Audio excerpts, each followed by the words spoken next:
Hello and welcome to today's webinar, which is entitled Cyber Liability 101, Answering Your Top Questions on Cyber Liability Insurance. My name is Ted Hulsey and I'm CEO of IronPath and your host for today's event. First, let's go through a few housekeeping items. All participants are in listen-only mode. Today's session will be recorded and circulated to all registrants. Thank you for joining in for the live session. Please submit your questions as we go along and we will address your questions on the fly. We will also have a dedicated Q&A section at the end of the presentation. Finally, we will send out a brief 1-minute survey immediately following today's event. Please share your feedback. Today's webinar is brought to you by a consortium of IT service providers serving your local community. Thank you to our sponsors. ACCI is headquartered in Birmingham, Alabama. Amnet is based in Colorado Springs, Colorado. itSynergy serves the Phoenix and Denver metro areas, and Sagacent is headquartered in San Jose, California, serving Silicon Valley and the greater San Francisco Bay Area. Now, let me introduce our special guest. Joseph Brunsman is a former IT professional with a bachelor's degree in robotics from the United States Naval Academy and a master's in cybersecurity law from the Carey School of Law. He has written 2 best-selling books on cyber insurance and cybersecurity law, and 4 insurance books in total. His latest cyber insurance book is available for download at the end of today's presentation. Currently, he serves as Vice President of Chesapeake Professional Liability Brokers, where he focuses on E&O and cyber insurance for businesses across the United States. Without further ado, let me turn things over to Joe. Joe, welcome. Hey, thank you, Ted. Good to be here. Okay, and I'm going to give you control. There we go. Oh, there we go. How are we looking, Ted? It's coming through. Okay, we can see your slides. Okay, great. Take it away, Joe. Welcome to today's webinar. All right. So as Ted previously said, if you guys have questions as I'm going through this, please put them in the chat box there. I will try and answer those on the fly. If they kind of deal directly with what I'm talking about here, in this particular slide or series of slides, and then if not, I can always answer those at the end of the presentation. All right, so first we're going to be talking about some cyber trends that I'm seeing, and to kind of put this in perspective, as Ted said, I do provide cyber insurance to businesses really all across the country of all different types and sizes, so I get to see a real good firsthand look of what's going on here. Last year, I dealt with about 2 breaches a week just for my own client base. So I've seen a lot of what's going on. And these are the trends I'm seeing. First off, it's going to be ransomware, ransomware, ransomware. Now, within that, I'm seeing both the frequency of ransomware seemingly increasing, as well as the actual ransom demand. Now, you have to think that even with a small business, let's say you're a $1 million grossing business, that ransom, once you start adding up the forensics to determine the scope and nature of the breach, the attorney, the potential extortion payment, et cetera, that could easily get into the $75,000 to $100,000 category. Cybercrime and social engineering, seeing a whole lot of really just fundamental, easily fixable mistakes in retrospect, where people have sent very large sums of money to a bad guy. And some of these are both very, very sophisticated, where you really needed the technology side on the front end to try and eliminate that risk, but also a lot of really basic stuff where things like security awareness training really would have gone a long ways to minimize that particular risk. So one client I had, important to the story, they're a firm, primarily Hasidic Jews up in New York, and they got an email from their client, and it was right before Yom Kippur, and they knew that everybody was going to be leaving the office. And the staff member, they got this email, I believe it was like 4:50 p.m., right before they closed at 5. And it was about a specific business opportunity that their very wealthy client was working on. And he said, hey, the timeline's been moved up. I need you to wire $550,000 to Cyprus and another $450,000 through a bank in New York for this legitimate business opportunity that was going on. And he said, oh, by the way, I know we have all these controls I'm supposed to go through, but with that, I'm about to hop on my private jet. I'm going on that vacation we talked about. I'm going to Africa, which he actually was eventually going to go on that vacation. So please just make this happen. You know, sign his name. There you go. And he had actually used all of the verbiage that that client would have used anyways. So it turns out that client was actually hacked. So his personal email had been hacked. The hackers sat there for about 6 months after they did the forensics. And at the end of the day, pretty close to $1 million was unrecoverable by that point. So we're seeing a lot going on there. Supply chain attacks, obviously SolarWinds. I won't jump in too much to that, but you need to make sure that your vendors have appropriate security. We're going to chat a little further about kind of what that means. No business is obviously immune. So, you know, I've been doing cyber insurance for well over 6 years now at this point. And in the very beginning, there was always this idea of security by obscurity. So one of the things I think every business should take away from this is that there is no business that is not a target of a bad guy. A lot of these breaches that we're seeing, specifically ransomware, you know, those are just automated attacks. So if you're connected to the internet, they will try and get you however possible, and it's a business based on volume. So please make sure you understand that regardless of who you are, where you're located, how big or small you may be, you absolutely are a target. I'm also seeing, you know, when we look back at all the breaches that we deal with, really just an egregious lack of fundamental controls that could have been put in place. We're going to talk a little bit more about what some of those controls would be and why they're really going to become mandatory moving forward. But a lot of the basic controls that, you know, MSPs are talking about anyways, endpoint security, 3-2-1 backup strategy, two-factor or multi-factor authentication, security awareness training. A lot of those, as silly as it sounds, really my life would be much less busy and much less interesting if businesses just implemented those internal controls, those really fundamental controls. You know, probably 90% of the breaches I've seen just never would have happened if those fundamental controls would be put in place. And cyber insurance is changing rapidly, so we're going to be talking about kind of how that's changing moving forward and what the implications would be for your particular business as it relates to cybersecurity. So the first thing is we're going to be seeing a greater scrutiny for claims and applications. Now, we're already seeing sort of a de facto requirement for reasonable cybersecurity controls. Now, if you've never been breached and you're a small business, you may be able to get away with just the 15-minute, here you go, you know, answer 5 questions, you get a cyber policy.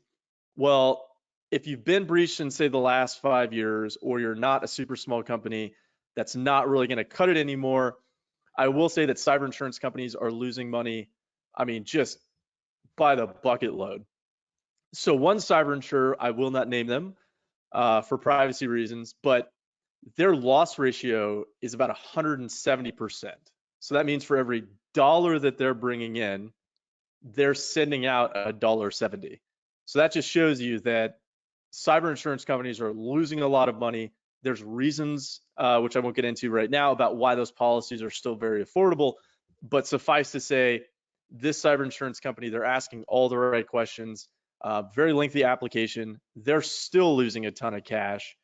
So now what we're seeing is they're just straight up saying, hey, some of these controls, which you'll see here, which I've noticed before or mentioned before, if you don't have those, we're just not even going to offer a quote to you, because we're already losing so much money that if you can't get the basics right, you're just not even going to get insurance.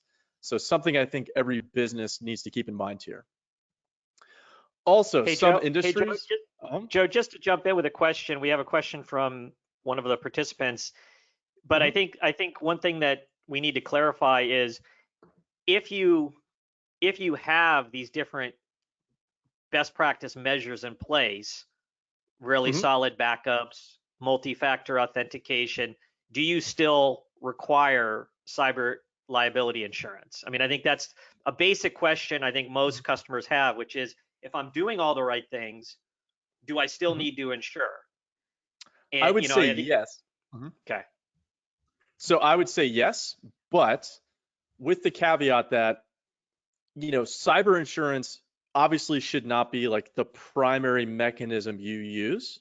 You should think of cyber insurance as more of like a reserve parachute as opposed to kind of your primary defense there. So people for a long time have thought like, well, why would I spend all this money on these additional cybersecurity controls when I just have a cheap cyber insurance policy to fix that? And all of that is changing. And we're going to get into a little bit later on some of the things that are very important for your business to know, that there are specific things that cyber insurance just cannot do for your business, right? There are problems that just cannot be solved. And we're going to talk about what some of those are moving forward. One of them, I would say, because I spoke about ransomware earlier, OFAC recently put out a notification that in specific circumstances, it may actually be illegal for the insurance company or even your business to pay that ransom amount. Now, there is a process whereby you could petition OFAC, and this is Department of Commerce or Department of Treasury that runs this. And you could petition them and try and say, hey, our entire business is down. The only way we're going to get our information back is by paying this ransom. They actually put in that notice that you should just assume already that the answer will be no if you petition them. The only businesses, not to be somewhat cynical here, but really the only businesses that are going to get away with paying a ransom to some entity that's on a sanction list is going to be people like Garmin, Target, Home Depot. Everybody else, you could just presume that if you don't have appropriate backups, if you don't have all those other internal controls in place where you can try and get that information back, you are not legally going to be allowed to pay that ransom. The US government will find out, and then you will be sanctioned for doing business with an organization that's, say, a known terrorist group or a nation state that supports terrorism. And that's not a position you want to be in. So that's just one example of where, if you don't have those controls in place, if you don't have a 3-2-1 backup strategy, your business very well just could die, frankly, on the vine. If you have no other recourse, it's just what it is, unfortunately. All right, so some industries are just not going to be offered coverage really by major insurers.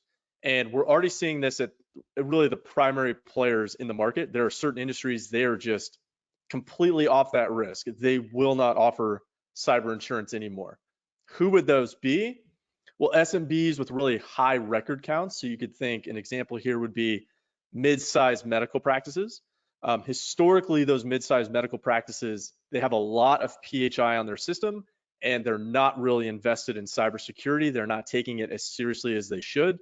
So there's just outsized losses at that particular industry, and the primary insurers are just completely off that risk. Those that transfer large dollars, so manufacturers, we're seeing a lot of manufacturing risk that is just not being offered cyber insurance by the major insurers. And then, on my end, we got to start looking around at some of the ancillary insurers, and then it becomes a lot more tricky. And historically, bad security. So if you're a municipality, I understand why your security is bad. You just don't have a lot of money to throw at it. But obviously, the stories are out there. Municipalities just getting hit left, right, and center. They have a lot of sensitive information on their systems.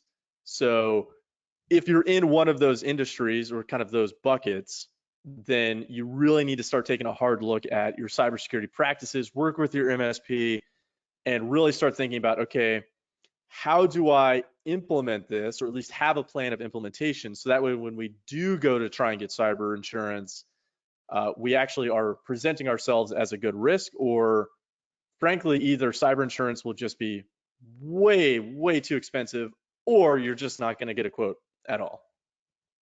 Some coverage features are going to be lowered or removed, and this is going to have direct implications on your cybersecurity budget, because obviously you're going to want to increase it in that area, as well as internal controls, policies, and procedures. So social engineering and wire fraud losses, I know a lot of businesses are worried about that. Really the most you're going to get now that we're seeing on the market is $250,000 tops. Even a year and a half ago, I could get $1 million, no problem for you. But now that's really been cut down because the losses are just enormous. You could wipe out an entire policy with just one transfer of cash. Betterment coverage, so that's the insurance company coming in and saying, hey, we're going to give you extra money to make your system better than it was before a breach. Those are all pretty much going away. Ransomware payments, they are now drastically limiting how much money is going to be available really for a ransomware event in total.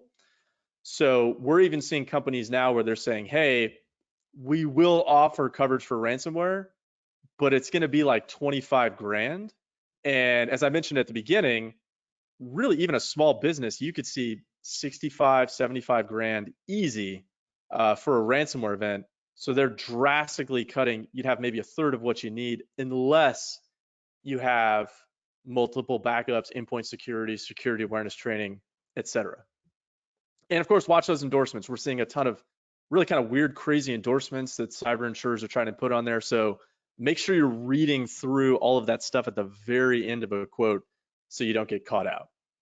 Policy endorsements, if you have a cyber insurance type endorsement on more traditional policies, so say a business owner's policy, a crime policy, maybe your E&O policy, those are pretty much just getting wiped out. Why is that happening? Well, one, they're unprofitable for the insurance company. Two, they're just annoying for insurance companies because people now are moving to standalone cyber policies. You get into this area where something could be covered, some event could be covered on multiple policies, and these traditional insurers just aren't equipped to deal with that. So it actually costs them way more money on the back end to get the appropriate experts on place to interact with the standalone cyber insurance companies, and it's just really annoying for everybody. They don't offer enough coverage really for 99% of businesses out there, and they're really just not even competitively priced anymore with where the market is. So those are all pretty much going away. If you have that, just assume that by your next renewal, it's probably not going to be there. Hey, Joe, we're seeing. Joe, can I jump in with a question? Just because you were Sure. in back one slide or two, you were exploring some of the challenges with coverages either being reduced. Stephen from the Q&A log asks, in your example of the 1 million loss using wire transfer fraud, how much of the 1 million could have been covered by cyber insurance? And he has a follow-on comment which says, I can't find a policy that would pay more than 500K in cash loss. Do you know of a policy where I can get a higher cash coverage limit, say 5 million? So kind of maybe unpack this, like what's happening, what's happening with covering these business email compromise and wire fraud type losses. What's a high coverage limit and what's a standard one, and why is it going down, and what do business leaders do about this? Okay, so at the end of this presentation, you're going to see a link to my YouTube channel. I actually have an entire presentation. It's probably about 20 minutes long on insuring for social engineering and wire fraud type losses. The Cliff Notes versions of all of that would be, it's very technical, and let's say you need to get 5 million in coverage, whether that's a contractual requirement or it's a sleep better at night type factor. There are ways to do that. Most insurance brokers would say go to a crime policy. That gets into something called direct versus indirect losses. I give an example within that presentation on really how nuanced that difference is, and it would depend upon how the bad guy comes after you, which is probably not a position you want to be in.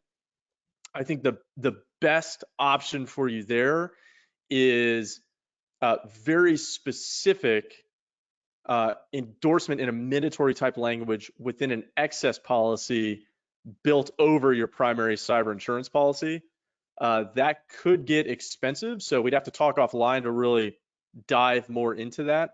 But suffice to say, I think for most businesses out there, if you're wiring more than the available limit that's within your cyber insurance policy, unless you want to start getting into kind of the fancy stuff that we do, you need to look more into your internal controls and your cybersecurity measures, because frankly, that's probably what's going to save you. So something like, hey, we only have 100 grand in insurance here for these types of social engineering and cyber crime type losses. Anything that goes out that's more than that dollar amount, right now it's something basic would be you need two-person integrity, right? You need a two-person sign off on anything that goes out the door that's over that amount. Plus all of the technical controls you should get from your MSP to try and limit the probability that that email would even reach the person who's responsible for sending that money. All right, does that make sense?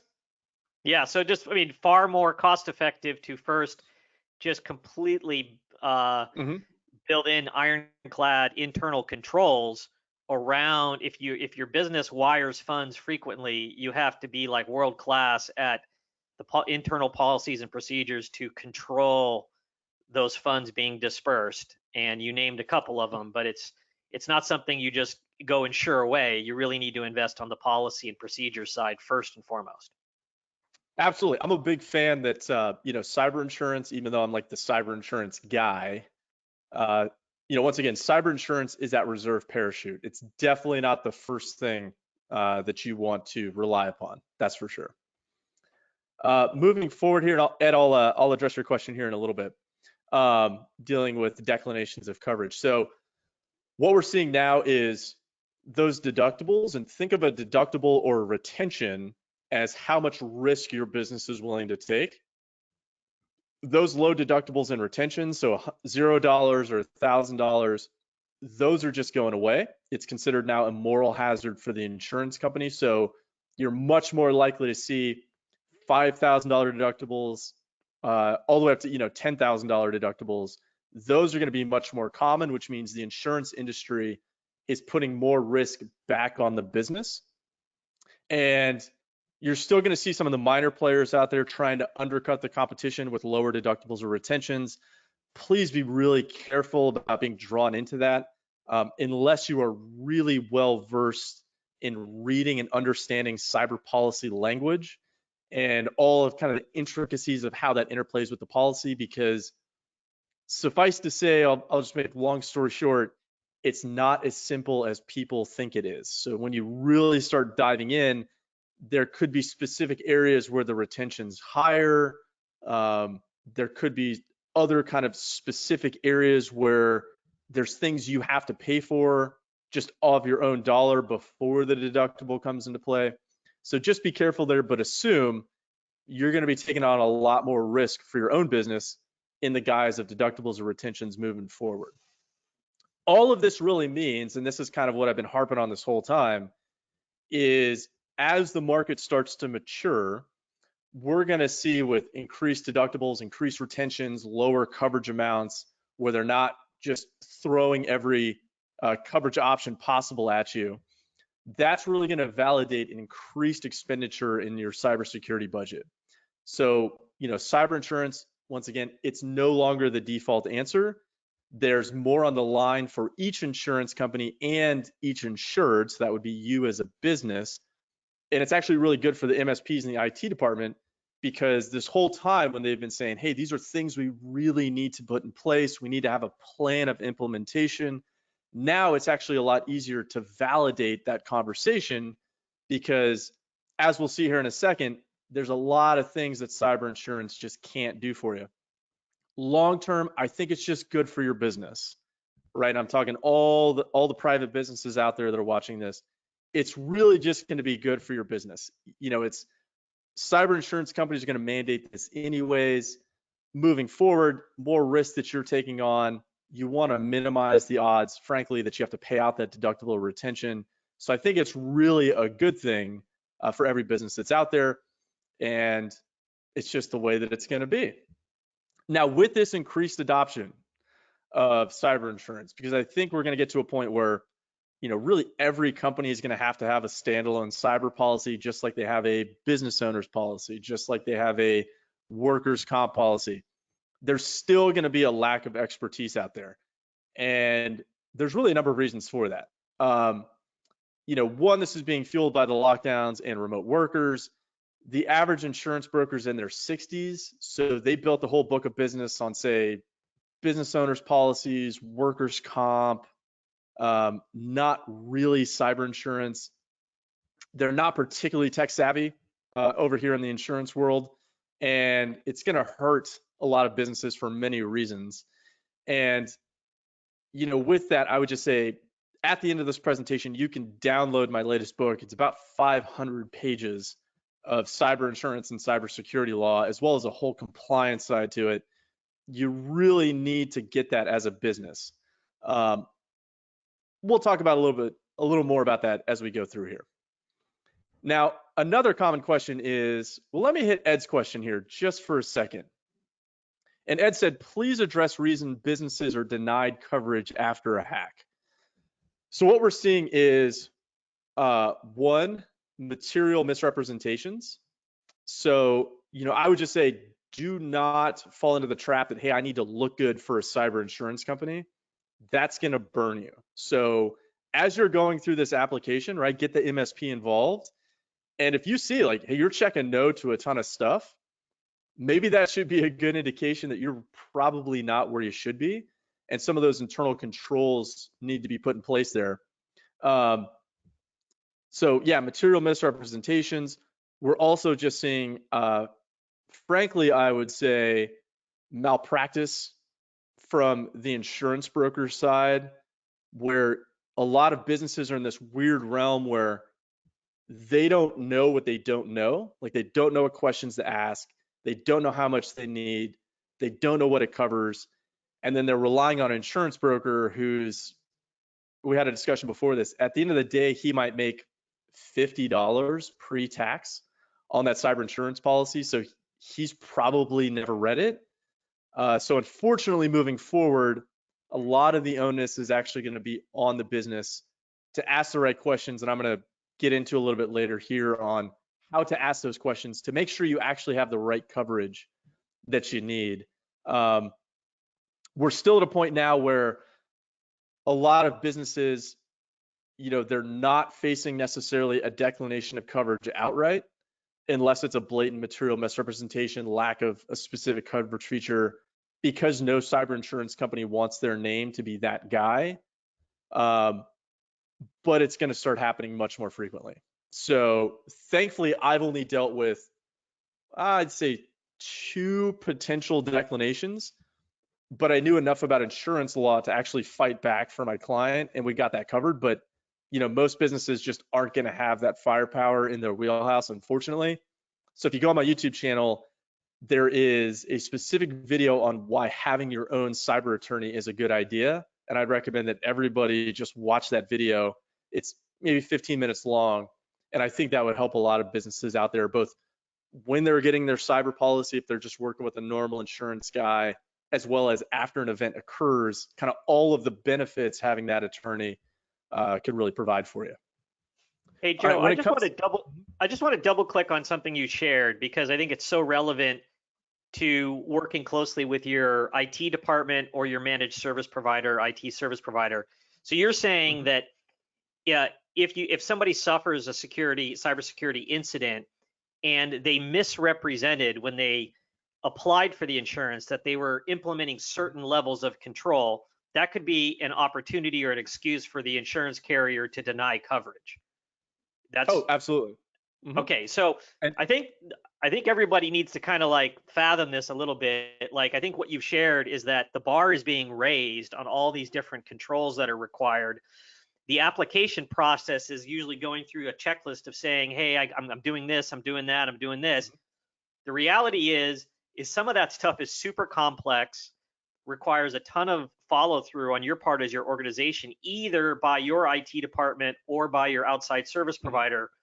And so don't phone that part of the process in. You've really got to use the process of securing cyber liability insurance as a double check on your own internal controls. If you discover in that part of that process you have gaps, that you don't have effective backups, you're not doing cybersecurity training for your staff, it's a great opportunity to double click on that and to do more, and to work with your IT service provider to really explore what are those additional controls you need. So, I mean, it's just, I think that part of the process is super important. It's very complex, and it's also about follow through. You can't say you're going to be doing something, and then 6 months later, you stop the cyber and security training, or you turn off multi-factor authentication. That's not going to put you in a very good position if you have a breach or an incident. That's correct. And it's, it's one of those things where I try to do everything on my end, as that application comes in. Like, if I see something that's a red flag, I'm going to ask that business owner. But frankly, like, I have no insight into their network architecture. So if they just say like, yeah, we're doing security awareness training, I just got to take that at face value. But, you don't just want like one guy filling out your cyber application. It's not like your E&O application every year where it's just, one guy could fill it out and, maybe ask a couple of questions here or there to some other people in other departments. It's really kind of a full team effort here. And if you goof that, I mean, that could be $1 million mistake, frankly, very quickly and very easily. That could be $1 million mistake. And part of this too is you need to read your own policy. If you're just working with the insurance guy down the street doing this, read your own policy specifically around that, cyber crime, social engineering, wire fraud element. Some of these policies have very specific rules built into that policy that say like, hey, these things had to have occurred, and you have to prove that before the policy is going to pay out. If you have one of those policies, you're going to want to know about that before someone sends a couple $100,000 out the door, or you could just be paying for that out of pocket. And with the current economy, not a lot of businesses are going to be happy just shelling out a few $100,000, just taking that loss on the chin, because then you essentially bought cyber insurance for nothing. So make sure you're really kind of digging into that. That's a good point, Ted. All right, so as we're moving forward here, so I know I'm running a little bit behind. How much does a breach cost? Common question. Really, that goes into like, how much cyber insurance do I need? And once again, I have a whole presentation on this. The typical insurance guy answer is as much as you can reasonably afford. That's kind of the very safe answer from the insurance side. But there's way more to it than that. Frankly, if I was a business owner and I had no real backup or real knowledge of the cyber insurance world, I would not be happy with that answer. You could try looking at studies. So there's the Ponemon Institute, you've got Verizon Data Breach, there's a bunch of other ones out there. I read them every year. You really have to look into the methodology of the studies and have really kind of some basis in probability and statistics to really get into it. But generally, these are for large multinational corporations. That's the data set they're using. It may not necessarily be appropriate for your business. Let's say you're a local business or a regional business. That's not really a good place to start. Where can you find good data sets? It's really hard. And frankly, if you had the world's best data set, you would be making a whole bunch of money providing that data set to cyber insurance companies who have hundreds of thousands of clients, and they're still not really sure how to price those policies. So it's a difficult problem.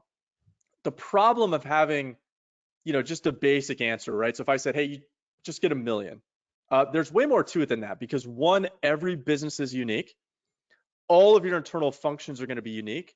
So let's say you and your competition down the street, right? Same exact industry. Let's say you have the same exact revenue. You could have two entirely different cyber insurance needs. Maybe they don't take credit cards, they're cash only. Maybe they have a different, payment structure, payment method. They have different internal controls, policies, and procedures that make their risk a lot lower in certain areas than your particular risk. So it really just depends on the business, and not every breach is going to be the same. Single questions, it's really like a multivariate answer type problem. So one of the things you can do is just ballpark it. So here are some, and Ted, are we going to make this presentation available afterwards for people just to download? Yeah, sure. So we'll supply a PDF of it, and we'll have the on-demand version circulated via email and on the sponsor YouTube channels. Perfect. So these are some places you can go to just kind of ballpark it. And that it's not perfect, but at least you get into the realm of kind of what you need. Obviously, when I'm talking to clients about their cyber insurance needs, I've got dozens and dozens of questions I'm asking to try and figure out, okay, what are you concerned about? And then using my knowledge base, what should you be concerned about that you don't necessarily know exists yet? Some of the major drivers that you should really contemplate as you're doing this: business interruption, that's going to be a huge cost, roughly 16 days for ransomware. There's a lot that goes into that. Now, ideally, you're going to work with your MSP to lower the number of days that you're going to be out. But, let's say you're a business, you're generating 100 million a year. Well, if you're down for 16 days, that could be a significant loss to you. So make sure you're keeping that in mind. Forensics, if you go to the open market, I've seen $800 to $1,200 per hour and roughly 40-hour minimums on that. You can't really negotiate with those guys because, frankly, they're so busy anyways that if you're not going to pay it, there's a guy that's going to call in 20 minutes that's going to pay it and then some. Per record cost, make sure you understand what you have on your system, how much you have on your system. If you dig into my book, or there's another YouTube video on this, I actually get into what is a record and kind of how to calculate that. Social engineering, cybercrime losses, if you're sending a ton of cash back and forth, obviously that's going to be a larger potential driver for you. Third party involvement always costs higher.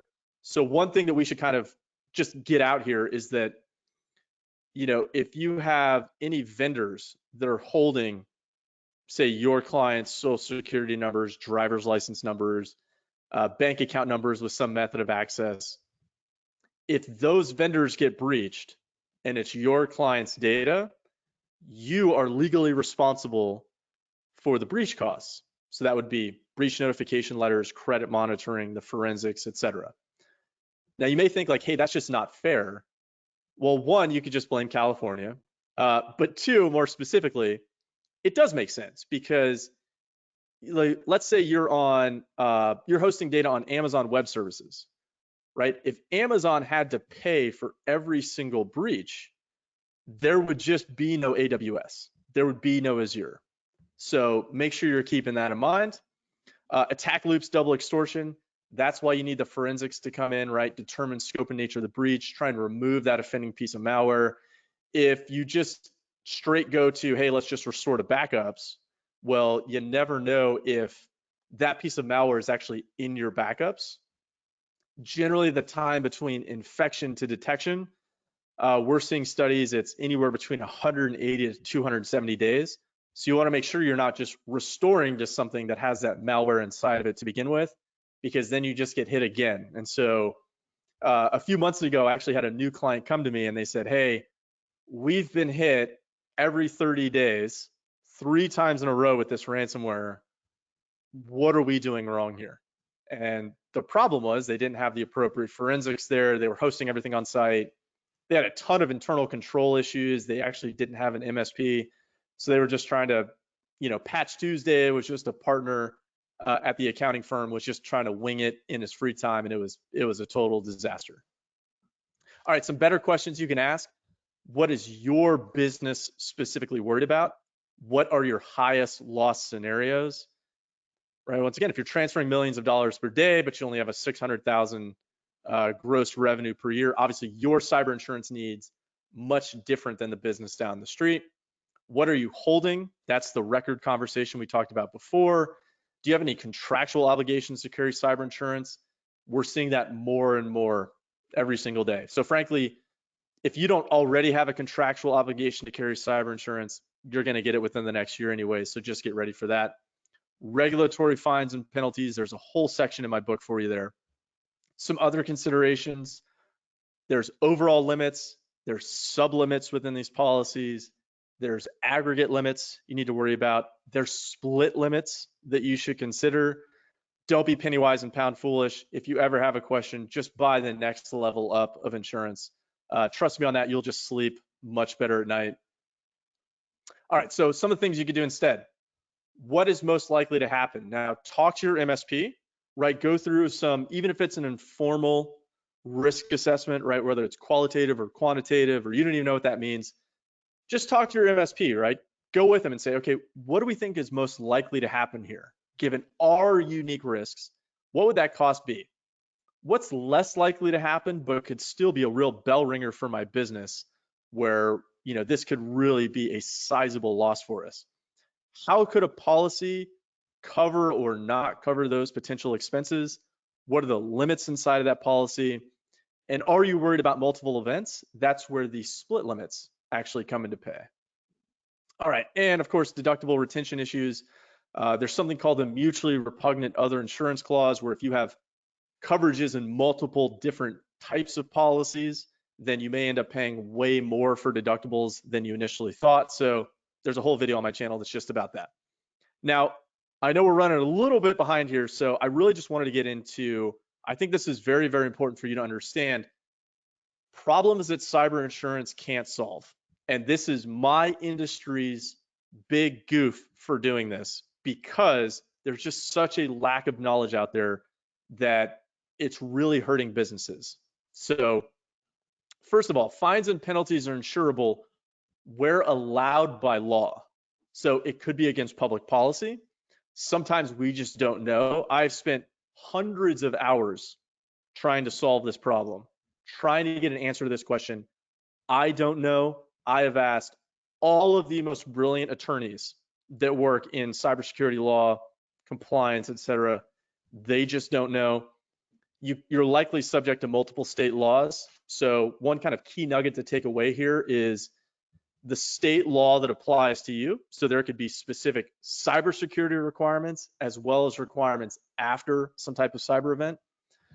The law that applies to you, it doesn't matter where your business is. It's where your clients are residents of. So like, let's say you're a small business next to a military base. Well, you could potentially have to adhere to all 50 different state and territory laws dealing with cybersecurity requirements and breach notification requirements. So don't just have a false sense of security there. How large are those penalties? Frankly, we just don't know yet. There's just not enough case law for me to be able to hang my hat and actually advise you appropriately there. And yeah, you don't want that type of publicity. This is just straight from a cyber policy, and you'll see, to the extent insurable under the law, and as I said before, we just don't know. That is not a bear you want to poke, and me personally, like, I wouldn't be comfortable just saying like, hey, my cyber insurance policy is going to pay for this, because like I said, we just don't know yet, and I've spent hundreds of hours trying to figure this out. Ongoing compliance. And hey, Joe, just on a very practical level, so everyone's kind of on the same page with this. So you're saying that if you're governed by a certain industry regulation like HIPAA or Gramm-Leach-Bliley, and you have privacy concerns around the sanctity and privacy of your client records, and you somehow, that information gets breached, you may have governmental penalties, and in a lot of cases, those may not be insurable. The financial losses related to that. Okay. Yeah, so it could be, maybe people hearing this, maybe they've heard of these or they haven't, but it could be state laws, it could be federal laws, it could be sector laws. So yeah, it could be HIPAA high tech, it could be Gramm-Leach-Bliley Act, it could be the FTC coming after you, HHS OCR, it could be 201 CMR 17, or it could be the New York Shield Act, or on and on and on. And we just don't know yet, frankly. So, just a bear I would not poke there. With that, if these companies come after you, these regulators come after you, it could be state attorney generals, it could be federal, ongoing compliance costs just aren't insurable. So that means cost to comply with injunctive relief, improved security, privacy practices, audit reporting, compliance costs. Insurance companies just will not pay for that. Why? You don't need to read what's on this slide here. This is just an example of the FTC, that's a Federal Trade Commission, going after a business following a breach. Here are the things that are legally mandated, and people can read through this later. That's a lot, and it's for 20 years. These are 20-year consent orders. So not only is implementing all of that going to be extremely expensive, getting any vendor to sign on to assist you with this, their liability is just going to be through the roof because they know that the FTC is looking at this. I mean, they're going to charge you triple what they would pay or what you would pay normally before this type of event just to deal with that. Long-term damage to your brand identity. I mean, this is huge. 1 out of 4 Americans, you'll see it right there from ZDNet, they're not going to do business with data breach companies. So the last thing you want is somebody tries to do an internet search to see where your business is located or what your phone number is to call you. Number 1 is going to be your business page. Number 2, maybe the local press where your business got breached and thousands of social security numbers, for example, went out the door. That's going to hurt you. We can't even really calculate what the damage is to your business. Frankly, I think it's increasingly more businesses, they're just changing their name after a large breach because the damage is just that great to them. Also, you're going to drive happy customers away. So you'll see here, I went through all of the Ponemon Institute study breaches. And after the presentation, you can go down there and look at your particular vertical, your industry there, and see generally what percentage of customers are just going to leave following a breach. Now, one thing we can't calculate here is, hey, you had a breach and they stuck with you. And then later that year, or maybe a year later, plus some other event where your business goofed something up or it was just an honest mistake. And then that's the final straw, right? Where it's, hey, you know what, you lost my stuff, we called it fair. Then say you messed up my tax return, or you goofed up and you sent money that was meant for me to somewhere else, or then you had malware infect your system and you sent me some email and I gave away my Office 365 credentials. All things that we just can't even measure, but definitely would drive customers away. So if it's 1 goof a year, people can generally deal with that. If it's 2 goofs a year, you could just be losing a lot of customers.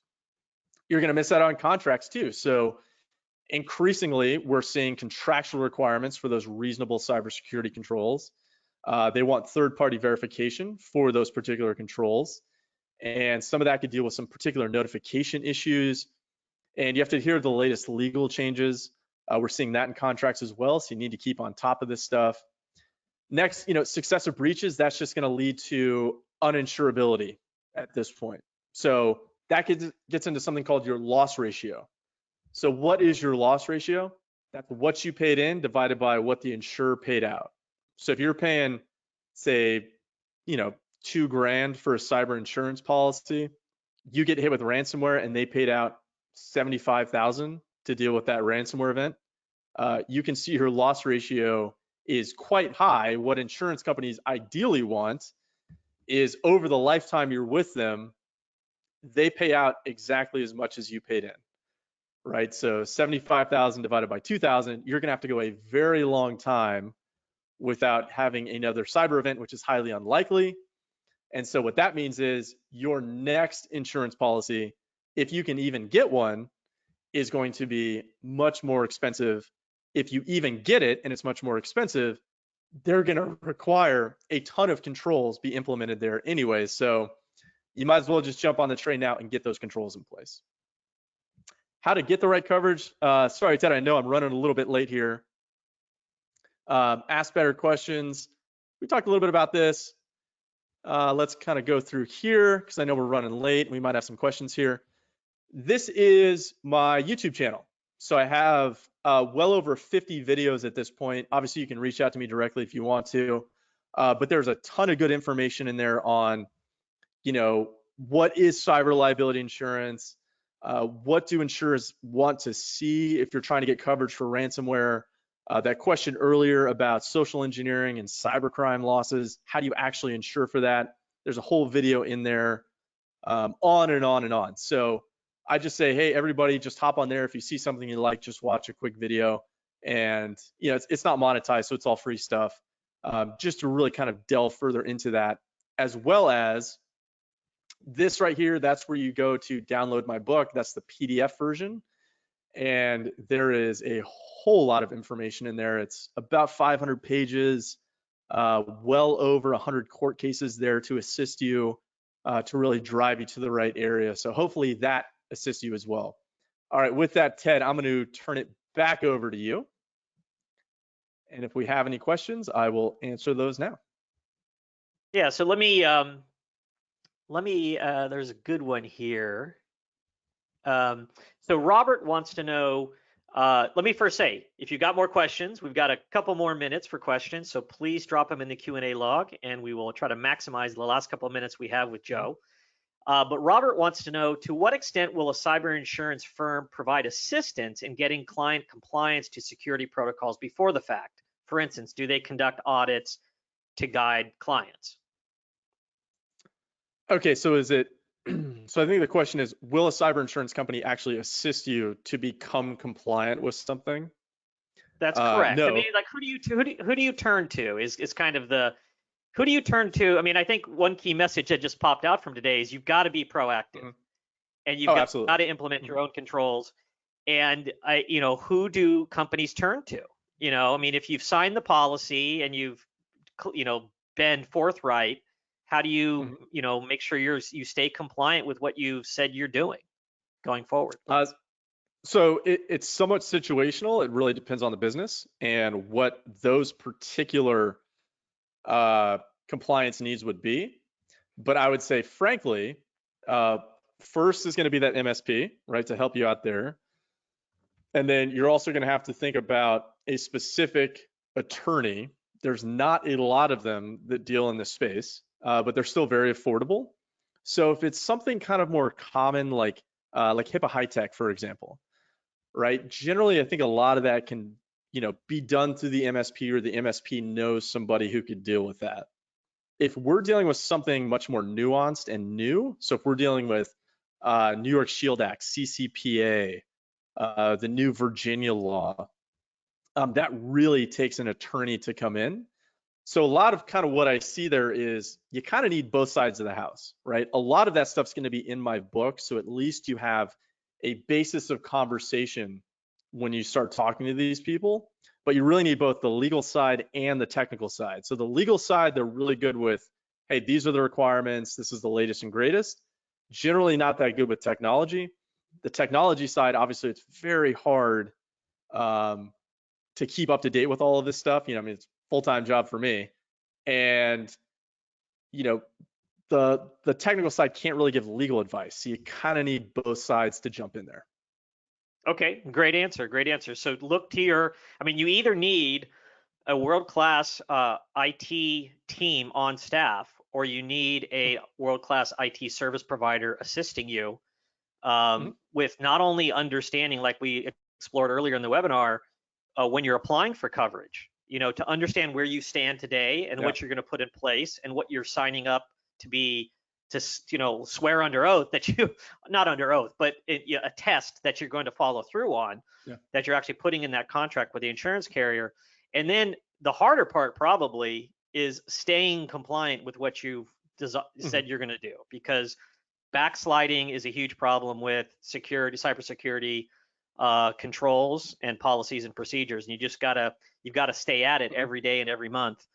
Otherwise, there's really opportunities to backslide and lose control of the situation. So, different question, Joe. This is from Sean, and he says, regarding supply chain, should we require vendors to have cyber insurance? Yeah. So one, they probably are going to have it anyways. Two, they probably have a contractual requirement for it somewhere else. But really, kind of the last thing you want is, your business to get put on the hook for some additional liability.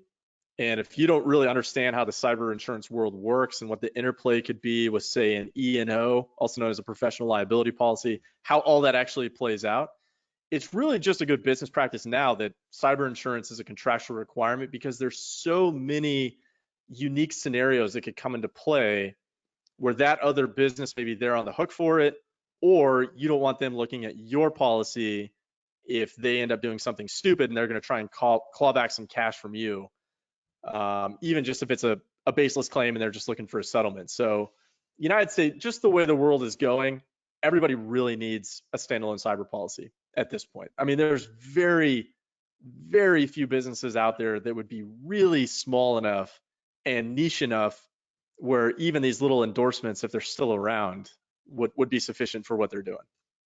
But a quick follow-up, I mean, is it a best practice to, in your contractual relationships with your vendors, stipulate that they need some level of coverage so that they're adequately insured if there's an incident? Yeah. So really kind of two parts there. One, there could actually be a legal requirement that you are responsible for the cybersecurity practices of your vendor. I get into that in my book. So you need to make sure that they're, one, doing what they need to do on the cybersecurity side. And businesses watching this, they're probably going to see that increasingly, where if they're a vendor to somebody else, then they're going to start getting those requests, right? It's like, hey, we want to know that you're actually up to speed with cybersecurity because we're sending you sensitive information, or you have access to our network, or you could end up sending us something that's illegitimate. So we got to make sure that we're checking that box, because they could have that legal requirement.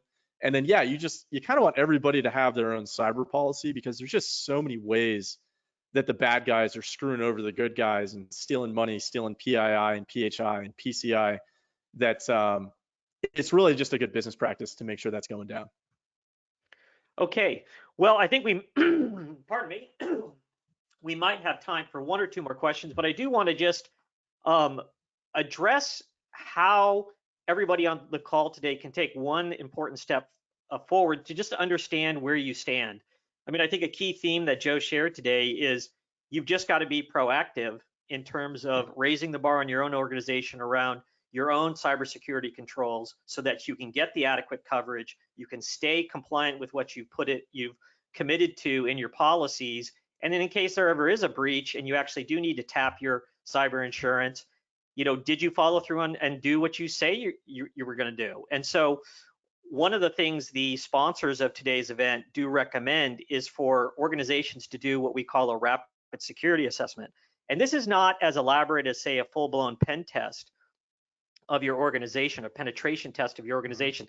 This is just to say, hey, look, where do I stand today? Do we have any glaring holes in our network? Do we have any just glaring security deficiencies that could put us at risk today? Can we very cost effectively and quickly determine where we stand? And do we have any gaping holes or really big security deficiencies that we can address in the very short term? And a rapid security assessment is available from all the sponsors of today's webinar. And we're offering a special for any organization that attended today. Normally, these rapid security assessments are $24.95. And if you attended today's session and you mentioned today's session and you are interested in a rapid security assessment, one of our MSP sponsors for today's event will honor a rapid security assessment for your organization for $7.95. So if you are interested in that, if you do have questions about where you stand today, an IT service provider can be one of your key assets and consultants in making sure you're following best practices in this area and that you're raising the bar in your organization and heading in the right direction. I mean, security is not a destination, it's a journey. And I think as Joe shared in today's session, there's many twists and turns on this journey because the bad guys are coming up with new ways to attack organizations all the time. So you really just have to be proactive. You have to raise the bar on your organization, and a rapid security assessment from one of these organizations could be one of the things you do as a next step coming out of today's event. In addition, you should download Joe's book. You should check out his YouTube channel. But with that, let me see if we've got, and where I think we're out of time for any additional questions. But Joe, I want to thank you very much for a very informative conversation today. Joe Brunsman, check him out. Tell us where the people can find you and go to your website or to your YouTube channel. Sure. So if I can add kind of one closing point here, when you were talking about that, that rapid risk assessment there, that's a great idea, because I think a lot of businesses, they really underestimate, if they have not had an event before, frankly, just the stress, the time, the inconvenience, the downtime, just how painful of a process that can be. So it's not as simple as, hey, I just call the cyber insurance company and then, within a day or two, like everything's magically back to normal. There's a lot to it. I mean, I've had business owners honestly just like cry on the phone as they're talking to me about just how terrible that whole thing is. So, insurance plays a part, but once again, cyber insurance is that reserve parachute. You don't just jump out of a plane with one parachute. So something like a risk assessment, I mean, that's a great first step. If you have a glaring hole, like please fix that. So you're much less likely, you only want to call me once a year, I would say. If you call me twice a year, if we're talking twice a year, it's probably a bad day for you. As much as I love talking to my clients, you don't want to be in that position. So in terms of where to find me, obviously YouTube, just search my name, Joseph Brunsman, cplbrokers.com, soon to be Brunsman Advisory Group. They can download my book for free. And obviously, if you guys have questions, you can call me, and hopefully I can answer everything possible for you. Okay, well, thank you very much for generously sharing all this advice and wisdom on today's webinar. This was another Iron Path webinar sponsored by ACCI, Amnet, itSynergy, and Sagacent. Thank you, everyone, for joining us today. Hopefully, you took away some good information for you and your organization, and we look forward to seeing you on a future webinar. Take care.